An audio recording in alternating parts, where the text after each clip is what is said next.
নামটা কি?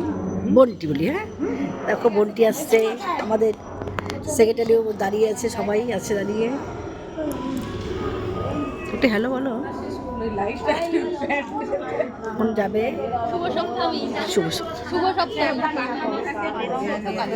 এখন যাবে কলাবউ স্নান করতে। একটু হ্যালো বলো, একটু হ্যালো বল একটু।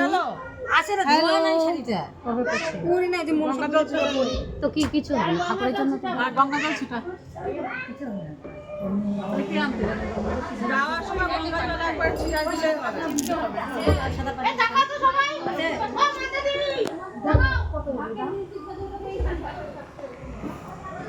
এখন কলাবউ স্নান করতে যাবে।